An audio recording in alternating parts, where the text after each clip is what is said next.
2026 is going to be an awesome year. We got some pretty cool stuff coming up. First off, we got Foundations of Recovery. This is our flagship program. We're starting it in January. This is for anyone, man, woman, or couple who wants to come and reclaim their heart from shame, trauma, and betrayal. We start off with an education on all sorts of principles, give you the common language. We feed you from a fire hose in terms of all things recovery. It is such a great start to recovery. And we get at the roots of things, Tyler. This isn't like any other program. Like, this is our healing journey in process, and Foundations is where we begin. If you look at the value that you're getting there to kick off a good recovery with all of the right education, all of the right language, and a team to get you started while also being directed by Brandon and myself through the whole process, what a deal. So if you're interested, if you're struggling, if you've been wanting to do something for a long time, jump into this. This only comes around every so often, and we would love to have you there. Click the link in the description to sign up for it. And to make it even sweeter, we're also including a raffle for a free pass to the Radiant Dawn retreat. Anyone who signs up for Foundations will be added to the raffle for that free Radiant Dawn pass. If you're a man and you sign up for Foundations, your name still gets entered, and you can give that pass away if you win it to any woman that you want to. So what you're saying, Tyler, is if you sign up and participate in Foundations, you could possibly go to Radiant Dawn for free? That's exactly what I'm saying, which is crazy because Foundations by itself is already an insane value. Man, I sound so salesy. But it actually is awesome. So come to Foundations. And even if you don't come to Foundations, sign up for Radiant Dawn. It's beyond therapy, the best healing experiences that you can have. Click the link below and come join us. How do I balance showing empathy and humility, but still keeping my masculinity? Welcome to the Real Talk Recovery Podcast with the Therapy Brothers. We're brothers, we're therapists, and we know recovery. Bring your stories, your questions, your successes with real recovery.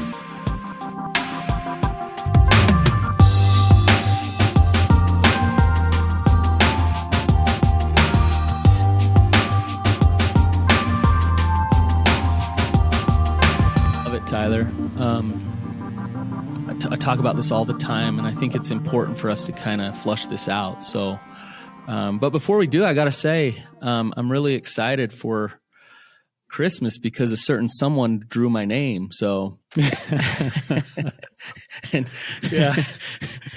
Yeah, I'm usually not the one who's famous for giving the best gifts in the family. I think you are, and Rex is. Our brother Rex I wouldn't is say like I am. But anytime Rex gets your name drawn, then you're pretty happy. But yeah, I mean, I think you drew me a couple years, and I got some great gifts. So, and then a couple years I didn't. Yeah.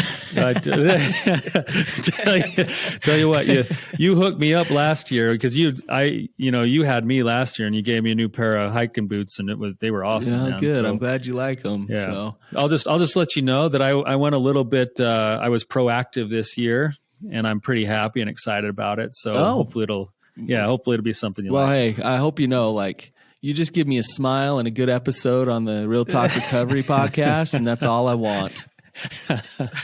All right, man. Well, then you got the smile right now. So let's bust out the episode. Yeah, let's get the episode going here. Let's get moving. So today it's just me and you, Brandon, but this is a question that comes all the time through my practice. I'm sure you run into it the same thing. I actually just had a pretty spirited discussion and almost a debate in one of my men's groups this week around this question. And so let me set it up for you. It's this idea that when, say, we're working with a man who has betrayed his wife, on one hand, when they come into recovery, they're flooded with messages like, you need to stay humble, you need to cultivate a soft heart, you need to show godly sorrow, you need to be able to develop the skill of empathy. And that's hard. That's a hard thing to do when shame is ruling your life. And then on the other side, they're receiving a message that's but Tyler, I want to get to the other side. What you're saying is basically you know what? Be kind, be humble, be compliant, be a good boy, right? You've been bad, so now be a good boy, right? Be ridiculously patient, all of those things. And I think that's all really good. Yes. That's advice that I speak probably 100 times a week. Sure. And when we're working with our men, at least in my men's groups, we're really highly focused on this idea of strength and masculinity and authenticity and self-respect. And sometimes I think there's a mixed message that we as treatment providers send. And it led to a pretty big debate in my group this week. So I want to pose it to you, Brannon. Like, where's the balance between showing humility and empathy and patience and having healthy boundaries and managing self-respect when you're the one who's done the betraying? So this is a trick question. And as we talk about this, Tyler, I think this could be a really important episode because there's no such thing as a balance. One actually supports the other, and they help the other work together. But it gets really confusing. And so what happens where a guy who lacks a sense of self and has been living in his shame is all of a sudden told to be a good boy. He goes into this compliance, and usually he'll go into this compliance for a while. Like, okay, I won't be sexual. I won't upset my wife. I won't do anything that I think God won't like. So I'll try to be the best that I possibly can. And then what happens, Tyler? Well, I think the problem is that part of it is that shame is still driving everything. And because shame is driving everything, it's not done with authenticity. It's not done with genuineness. And it's a skill set that a lot of people are still trying to learn, and it's kind of awkward and not very pretty. And oftentimes they get criticized for the practice that they're doing. Yeah. And so it feels like it's laced with a lot of like failure and shame. Yeah, that's it. And so eventually they crack and they get really resentful, and they kind of become this like, oh, you know what? Screw you then. Like, I can never please you. I'm going to be boundaried now. And I did that with quotation marks. I'm going to be like, I'm going to tell you who I really am now. Get ready, because here I go. Right. And let's not confuse that for masculinity, because that's not masculinity at all. That's just swinging the pendulum of the shame screen from moving toward your shame to moving against your shame. That's all that is. It has nothing to do with actual empathy and humility, one way or the other.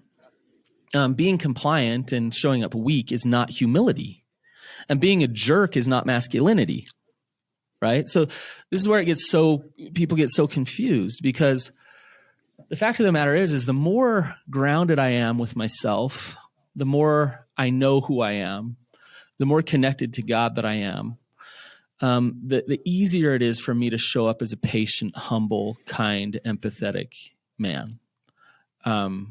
And in my strength and in my confidence, show up in that place.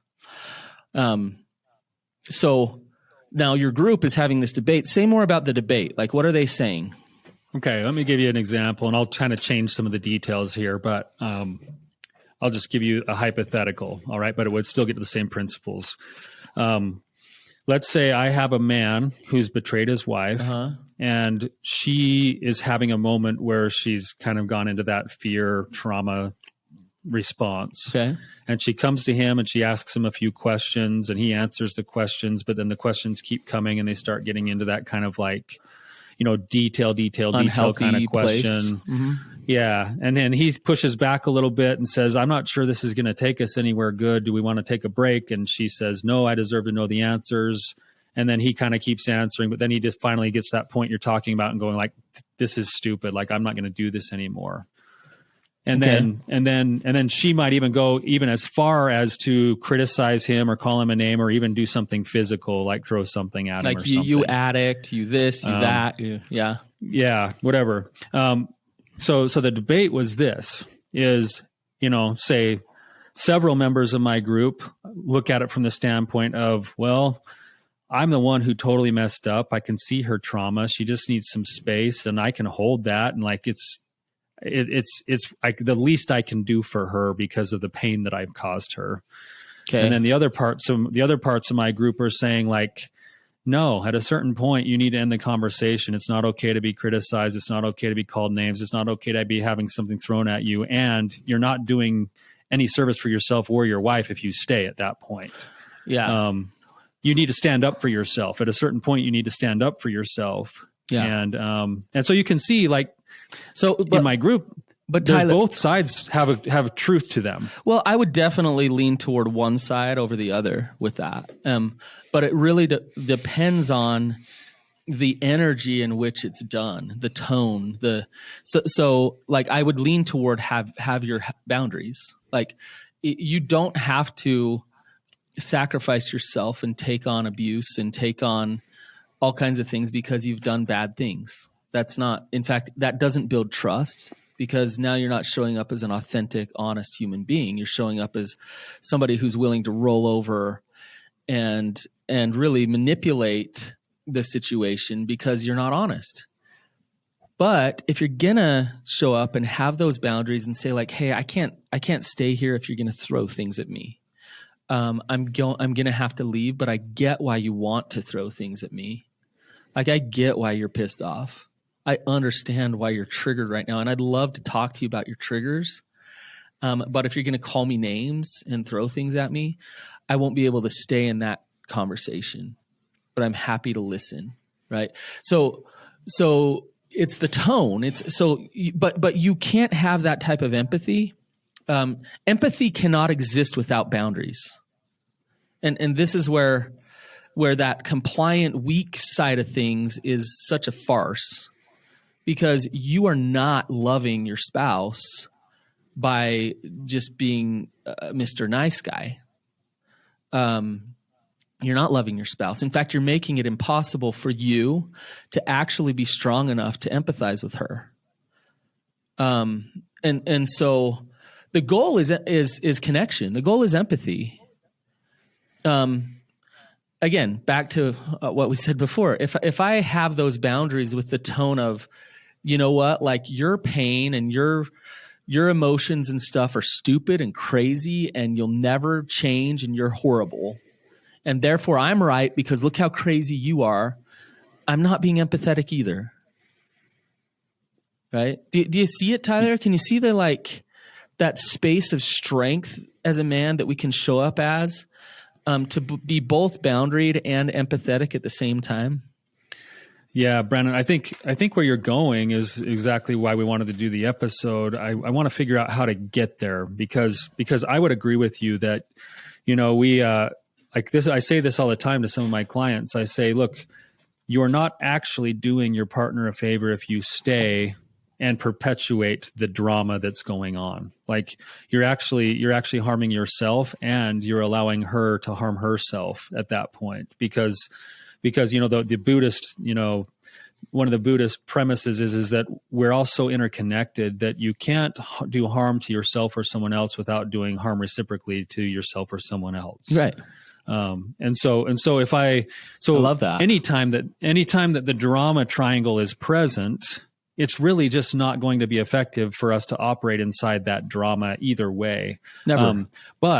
But the hard thing with that is, and I think this is where, like, when shame is in the mix, is that shame takes the word boundaries and it approaches the boundaries like building a brick wall with harshness. Which is the opposite of boundaries. Which is not healthy boundaries. Right. Empathy. Which, by the way, is taught by a lot of therapists and a lot of platforms. I got to say. Yeah. Yes. Right. Well, because that's the easy way to teach it, because when you're not used to having set any boundaries, like anything feels foreign and it's going to be messy and ugly too. And so you start practicing and you don't quite get it right. And you swing all the way to that other end. Yeah. Yeah. Sometimes it looks harsh and rigid, but the truth is that empathy is the source of the best boundaries. Yes. But in order to get there, I also have to be able to deal with my shame. And so like on one hand, pull the piece of truth out of this on the other side, Brandon, the guy who says, well, I've totally screwed up and I deserve as much punishment as, like, there's nothing she could do that could ever catch up to what I've done to her. Okay.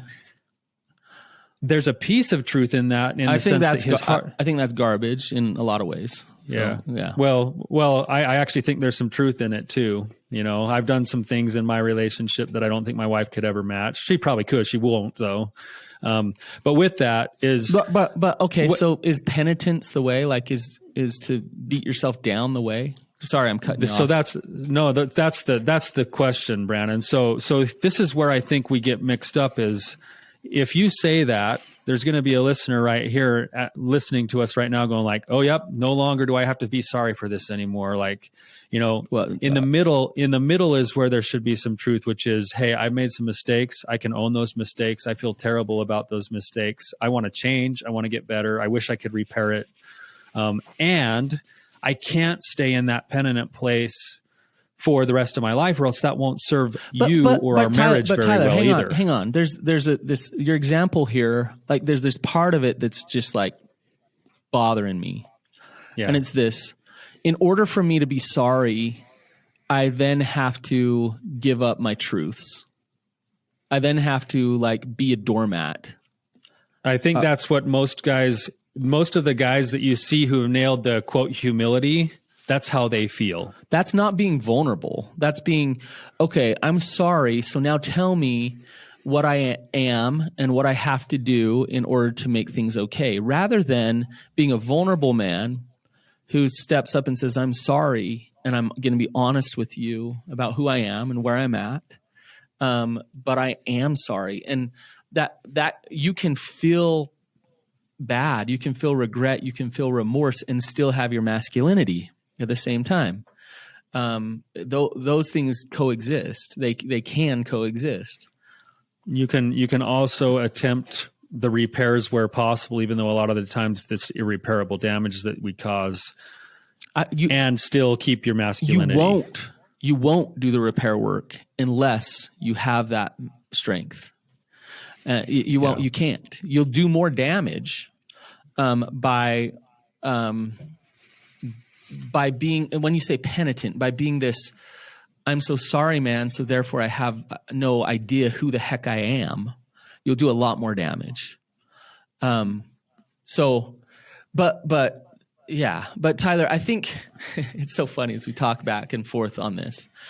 And I'm sure our listeners can hear, in no way are we saying you then go to jerk mode where I have no feelings. I got a really awesome call from a friend of mine this week, and he lacked boundaries in his relationship for a long time. And then he got some mentoring and things that told him, look, you're codependent with her.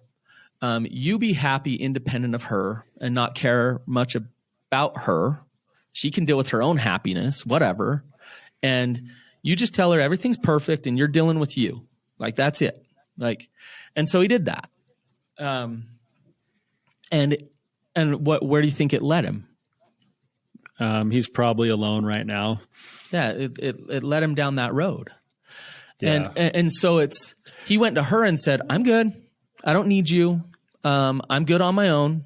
But what he did is he went from being in a codependent relationship to an independent relationship, and didn't sit in that space of interdependency of, I'm connected to you, I care about your feelings, I love you, but I do stand on my own 2 feet at the same time. I feel with you. I empathize with you. That's what empathy is. I feel with you. And what I feel with you does influence me and my life and who I am. And I don't need to consume you for my self-worth. I don't need to consume you to know that I'm okay. And so I'm very, very connected, and I'm very, very disconnected at the same time. And that's healthy attachment right there. And that's where real masculinity can exist, and real femininity on the other end can exist as well. Mm-hmm. Yeah, I'm thinking as you're talking, Brandon, like this is kind of an out there example, but I remember one time a guy came in to group, this is several years ago, and he said, all right, fellas, I got a new bottom line. And we're like, okay, well, what's your bottom line? He's like, I no longer pee standing up. And I said, what? And he's like, yeah, I was talking to my wife and it triggers her that I touch my penis when I stand up to pee. So I'm going to pee sitting down now. And again, on the one hand, I love the dude for going like, well, I really want to support my wife, but there's something inside of that. And I hope our listeners can hear that isn't quite healthy. Right. And he would have been better off if he would have been able to hold the space that he needed to by hearing his wife's pain, hearing that she was triggered. Yes. And validating that she was hurting and understanding that this was a really hard process for her, and then saying to her, I don't think you have to worry about it when I go to the bathroom. I'm going to continue to stand up when I pee. Hey, Tyler, we get the question all the time, how do I get into your groups and how do I get the therapy that I need? We frequently have groups starting in an online fashion so you can get help wherever you are in the world. You can find a group that will help you with the things that we talk about. Brandon, how do they find you? liftforrecovery.com. You can get into my Lift group. It's a full comprehensive group program, both for betrayal trauma and sex addiction, and it's awesome. So I'd love to have you there. What about you, Tyler? We run what's called a Foundations of Recovery group, which is for both betrayal trauma and addiction as well, all online. And it covers the basics of recovery, shame resiliency, mindfulness, a toolbox, helping to cope with healing, and also different kinds of communication. And you can find that at lovestrong.com. So there's options. There's no excuse now. If you are ready to work recovery, you can come work with me or you can come work with Tyler, and you'll get the help you need at either one of our programs. So come and join us at lovestrong.com or liftforrecovery.com. This is a great metaphor, this story. It's, it reminds me of some of the emails that we get when we talk about how we're all sexually attracted to multiple people, right? And some of the feedback that we've gotten is, how dare you say that? Why would you ever say that on a podcast like this? And here's the reason, is because we gotta live in reality. So rather than, you can go to 12-step meetings in group and say, shut off your sexuality, shut it off, shut it off, shut it off. And all you're doing, if you really, really, really try to shut it off, is feeding it to come out in all kinds of ways that you don't want it to come out, right? But this space of, okay, the reality is that's true. We're sexually attracted to people. With my partner, my spouse, am I strong enough to be honest with them, even if it hurts them, even if there's pain there? Am I strong enough to manage my own self and not have to go lust and go off and do all this destructive behaviors in my life? And am I strong enough to be honest in my relationship and empathetic to the pain that they have, right? So that's what I'm talking about, this space of interdependency in a relationship. I can be honest with you. I can understand how me being sexually attracted to other women would affect you and how that would be hard for you. And I'm going to be honest with you at the same time. Therefore, I can build trust with you. I can build real trust with you.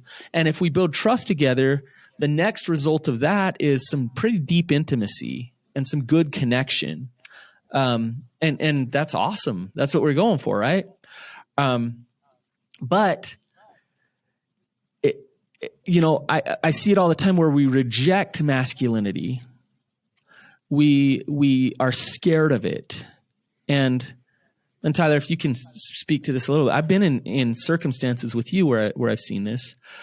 In my experience, there's a important part of masculinity that lives on the edge.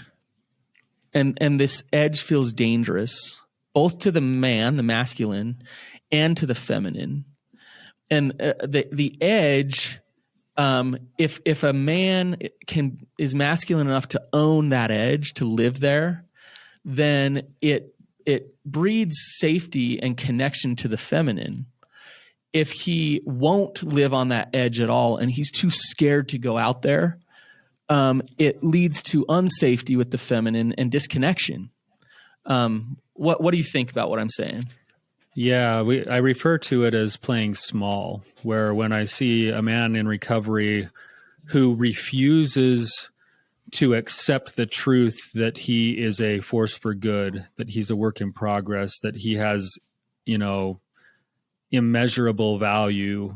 And so he plays small and he calls it humility. Yes. That actually doesn't serve the big purpose. In the short term, it feels comfortable. It feels comfortable for both, because now the guy in shame can take his punishment and the betrayed partner can feel safer because she sees like this quote humility. And that works for a short period of time, but at a certain point, if we're She's looking not at feeling safer though. yeah, if we're looking at the big picture, the long term, and I've talked to several women who end up in this space after that plays out for a while, they'll hit a wall in their relationship where she'll start to actually disrespect him and resent him because he's weak. Yes. And what she's really wanting is she's wanting an equal partner. She's wanting someone that she can come to. I'll tell you this, like early in our marriage, this happened all the time. My wife would come to me and she'd say things, you know, and we'd get into like these disagreements. Eventually they'd turn into these little small arguments. And at that point, I would just kind of like roll over and be like, I don't want to fight with you. Yeah, you're right. Whatever, you know, this and that and the other. And my wife would actually come to me after we did that a few times and she'd say, Tyler, I just want somebody to fight with me. You know, knowing your wife, it just makes me laugh. You know, and what she was, in essence, Man what she was up. really, in essence, what she was really saying was like, she didn't want me to fight with her. She didn't want me to be a jerk. She didn't want me to like, but what she wanted was actually somebody to like be with. Stand on your own 2 feet a little bit. She doesn't want to be my probation officer. She doesn't want to be my mom. Even though she might feel safe because I'm always like, oh, I'm so bad, I'll do whatever you want. What she really wants is, and I think this is true for most of the women that I work with, they want to be married to a man who is understanding of the principles that he needs to live by. And most of them overlap with honesty, humility, transparency, strength, character, all of that stuff. And they want a guy who's living those principles. Yes. And so at a certain point, you can't stay at the bottom of the barrel in order to manage everyone else's feelings. You have to step into your full true strength as a person, as a man. Tyler, I want to just say a little side note. The reason why you stay at the bottom of the barrel and you don't step into your full strength as a man is because you're scared of the feminine. You're scared of your partner. You're scared of your wife. So if you're showing up scared, how much safety are you going to actually create in that relationship? Exactly. Where do you have the opportunity to step in and offer strength when in all reality you've been basically forcing your wife to be God for you and give you the answer that you're enough? Yes.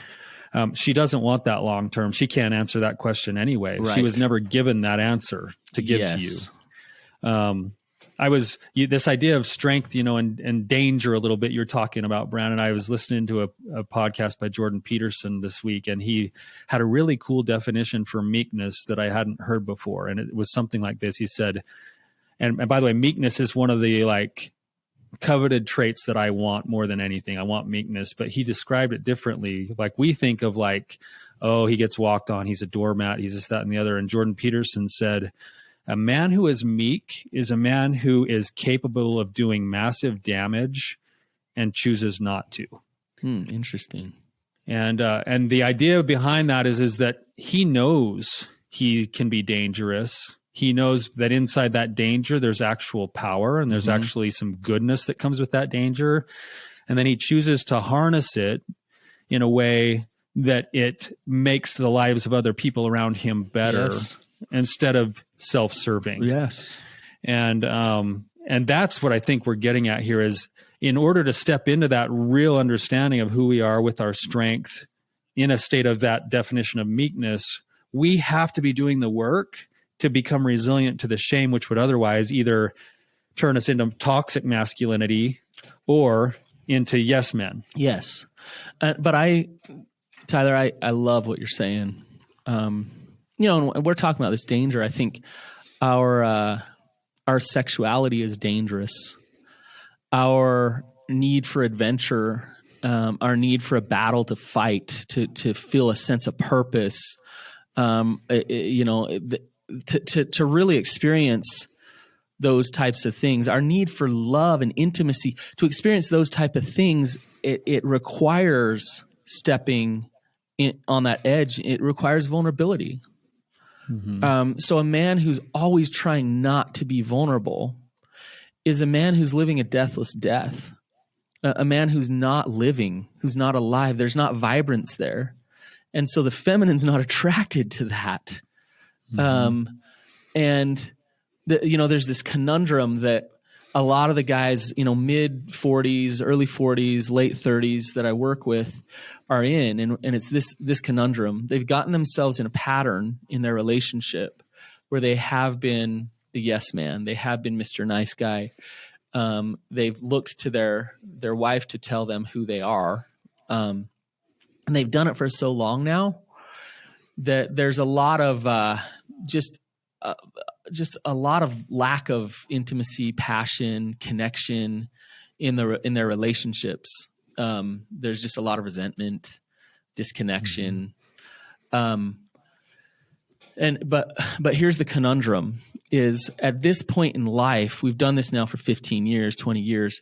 If I step up and step into my honest truth with you, the wife is now, she's not happy with the masculinity that she's gotten in the relationship, but she's also used to it now. And so when he steps up and he starts to be honest, it really triggers her. It's scary for her. Oh, big time. Right. And she wants to put him back into that box, but she doesn't want to, but she wants to. Yeah. Well, part of that is because at least in the realm of work that we do, that dangerous side has actually caused a whole bunch of pain in the past. Yeah, but that dangerous side that came out sideways.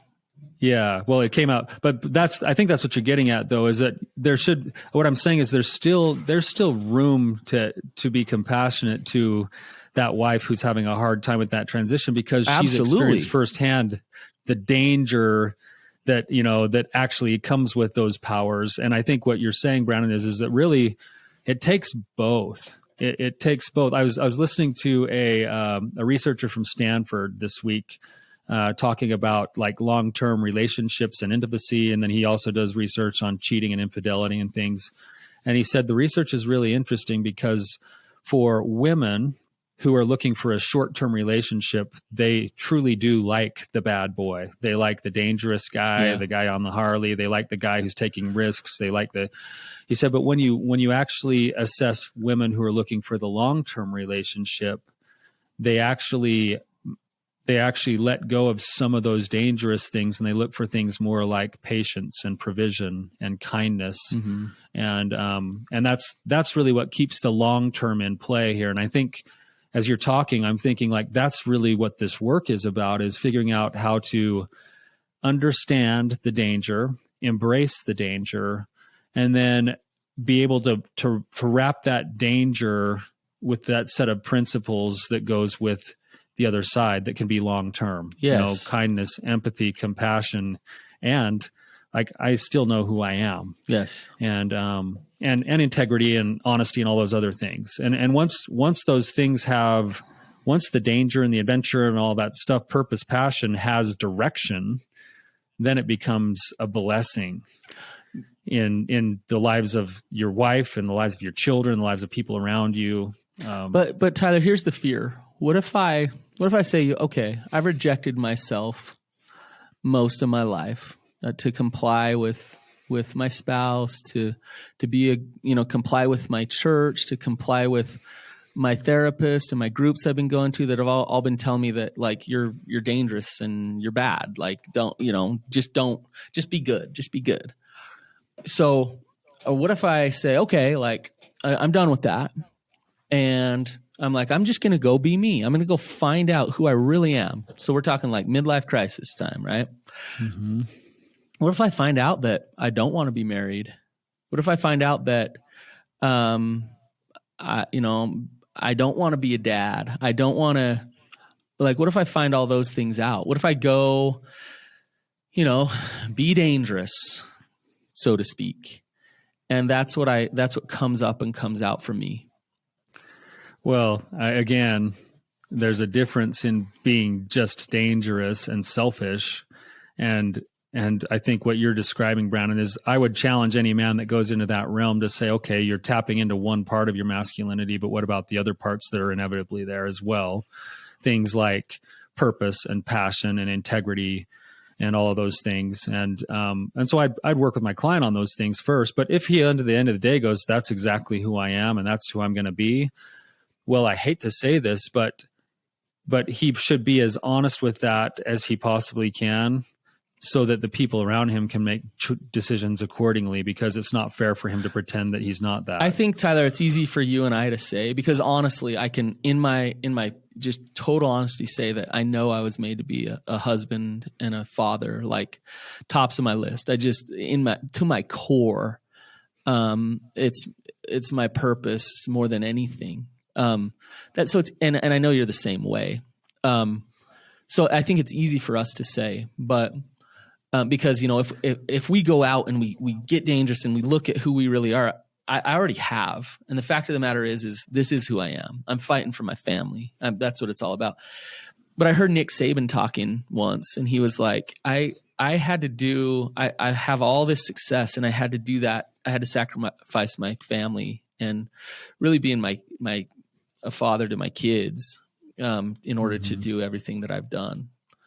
And, we look at that and it's like, well, our first response is he shouldn't have. But I would argue that God wants us to fulfill our purpose more than anything. And for us to wrestle there with God to figure out what is that purpose. We're not doing our wives a favor if we're hanging around playing the part, pretending, if we got this part of us that's saying that's not who you are. So I think it's an interesting discussion. The challenge to that, Brandon, is that when you're coming from the deep hole of shame, sometimes you're not fully in touch with all the parts of yourself either. And so make those decisions is not smart in that place. Yeah. I wouldn't make those decisions from a place of fear, shame, doubt, whatever. Or like those decisions, or like screw you attitude. Yeah, that either. It's like it's really the man's equivalent of what I call the surrender moment when I'm talking with women about whether they should stay or go in their relationship, and they come to this place of peace and understanding and almost like a sure knowledge of like, oh, that's who I am. So if like Nick Saban goes between him and God's like, you're supposed to be the best college coach of all time, right, and that's the reason you were on the earth. Well, then, dang it, it's a tragedy that he didn't learn that sooner, and he's going to have a massive wake of destruction on his family. But at the end of the day, he's living according to what that peace would be, if that were the case. I would say that, and oftentimes God might not actually say that to him. Who knows? I know. It's like I read Shoe Dog, Phil Knight's story, the Nike guy. Yeah. That book was crazy because at the end of the book, the last chapter is just talking about all of the mistakes he made with his family and how much he's sad about that. Yeah. And yet, did God put him on the face of the earth? Did he create a lot? Yeah, he created a lot. I mean, he's basically altered the whole. He's had an impact literally on the entire world. Right. I don't know if it's for good or not, and we could argue that, but luckily, Tyler, I mean, it's usually not one or the other. It's not in order to fulfill my purpose, I have to sacrifice my family. But the point we're making, I think, is for on that edge of honesty and masculinity is to take it that far, to wrestle with God, to figure out who am I truly, what am I choosing into, where's my agency here, rather than this shame based I don't know who I am compliance compulsion guy who lacks masculinity, can't create safety in his relationships. To be willing to go to that edge, to really feel that vulnerability is important. And I think you're right. And that's the pinch point for so many couples that we work with is that I hope whoever's listening to this understands that what we really want is a man to grow fully into his true identity as a man of God. And in order to do that, he will have to come to peace with some of the dangerous parts of himself, and he'll have to embrace some of those parts. And he might even get some other purposes that he's scared of or that his wife doesn't like, and he's got to embrace those things. And in the long term, that's what we want, is we want to be in a relationship with somebody who is living their full potential and their full passion, and who happens to also overlap enough with our direction. And if we're both living with integrity, then that's where the deeper, the deeper level of intimacy and connection and loyalty and love and trust really come into their own. Yeah. I just think, Tyler, why we've had this discussion, and I love how it got brought up in your group and we've kind of taken it here, but I think this is a huge missing link when we talk about models of treatment and recovery. And it's so I hear so many stories of treatment programs, models, therapists, even certain 12-step groups, church groups that do the opposite work of what we've talked about today, because it's the safe, of God, righteous, humble thing to do. The tricky part, Tyler, is it looks good. It looks like this is the good thing to do. Yet it causes destruction because it's fear-based, it's shame-based. It creates more fear, it creates more shame. Yeah. Okay. So just so I have it in crystal clear language, so my listeners, and I could even maybe share this clip with my group, I'm going to ask you some questions. I just want yes or no's. Okay. Okay. I'll try to keep it at a yes or no. You know me. No. Yeah. Yes or no. That's all you get is a yes or no. Okay. As a man, should I show up with patience and empathy for my wife? Yes. As a man, should I be sensitive to my wife's feelings and try to hold space for her? Yes. As a man, should I own the things that I've done wrong? Yes. As a man, should I keep my self-respect and hold healthy boundaries? Yes. As a man, should I strive for an understanding of who I am in God's eyes and live accordingly? Yes. There you go. Okay. So in reference to the question that we started with today, the answer isn't either or, it's all of the above. Yeah. Your group, sorry guys, if you're listening to this, you'll be arguing forever because you're both right and you both probably misunderstand it a little bit, what you're arguing for. This is why masculinity is so important. And just as important as the masculine side is the feminine side. And we haven't talked about that today as much. And I'd love to have another conversation with you, Tyler, about how that femininity side fits into this equation, because it's the other half of it. It's really important as well. And when the masculine lives on the edge, really, really stands in his strength, knows who he is, and the feminine comes in with all of her glory and beauty, that's where recovery is. That's what we all want. So maybe we can have another discussion, Tyler, and talk about the other side next time. That'd be great. All right. I know that this episode is probably going to get some people feeling all sorts of different ways and have all sorts of other questions. So if you have questions and you want to come on the show, go to realtalkrecovery.com or therapybrothers.com and sign up to be a caller, or even submit a question in writing. And if you're listening to this podcast and you found something to be helpful to you and you know it would be helpful with somebody else, please share it. All right, guys, have a good day. See ya.